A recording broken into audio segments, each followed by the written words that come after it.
వందనాలండి. ఈరోజు ఫిబ్రవరి 19 అపవిత్రత అనే 4వ పాపం గురించి మాట్లాడదాం.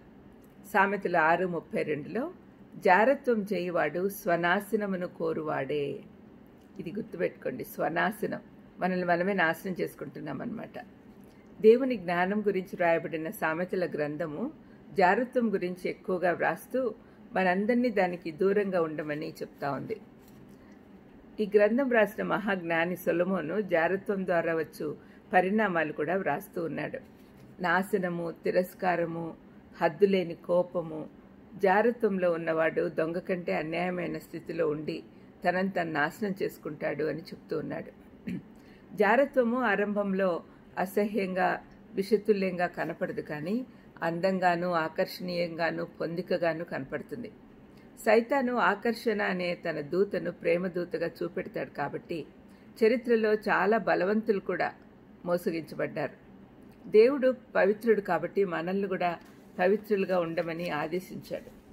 అపవిత్రత ఆయనకు హేయం. అపవిత్రత అనేది అతి హేయమైన పాపం. ఎందుకంటే అది ప్రేమ అనే దేవుని విలువైన వరాన్ని సాతాను వక్రీకరించి తప్పుగా చిత్రీకరిస్తాడు. మానవుణ్ణి పశువుగా మార్చేస్తాడు, అతి హీన స్థితికి తెస్తాడు. అపవిత్రత అనే పాపాన్ని గురించి 3 సత్యాలు మనం తెలుసుకోవాల్సిన అవసరం ఉంది. మొదటిది, అది శారీరకంగా, ఆత్మీయంగా, నైతికంగా ఒక మచ్చ తెస్తుంది. అపవిత్రులు దేవుని రాజ్యాన్ని స్వాధీనపరచుకోలేరు. రెండవది, అపవిత్రత మానవుల్ని మోసగిస్తుంది. దాని శక్తిని చాలామంది తక్కువగా అంచనా వేస్తున్నారు. సంసోన్ అంత గొప్ప దేవుని బిడ్డగా, నాజీరుగా ఉన్నవాడు, అతను ఒక స్పెషల్ పర్పస్తో ఈ లోకానికి వచ్చినవాడు, అతను కూడా దాంతో ఆడుకొని నాశనం అయిపోయాడు. మూడవది, అది పెత్తనం చేస్తుంది. లోబడుటకు దేనికి మిమ్మను దాసులుగా అప్పగించుకుందరో అది చావు నిమిత్తముగా పాపమునకే గాని, నీతి నిమిత్తముగా విధేయతకే గాని దేనికి మీరు లోబడతారో దానికే దాసులగుదురు అని పౌలు రోమా 6:16లో చెప్తా ఉన్నాడు. మనం నివసిస్తున్న ఈ సమాజంలో అసలు ఈ అపవిత్రత అనేది తప్పుగా భావించడం లేదు. దాన్ని మనం మాత్రం తప్పుగానే అది యోచించాలి. ఎందుకంటే మనం పరలోక పౌరులం కాబట్టి దేవుడు పెట్టిన రూల్స్ పాటించాలి. మనము ఈ లోకానికి చెందిన వాళ్ళం కాదు అని మనం గుర్తుపెట్టుకోవాలి.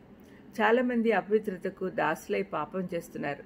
అటువంటి వారికి అపవిత్రత కోరల్లో నుండి విముక్తి దొరుకుతుందా అని ఆలోచిస్తే ఉందండి.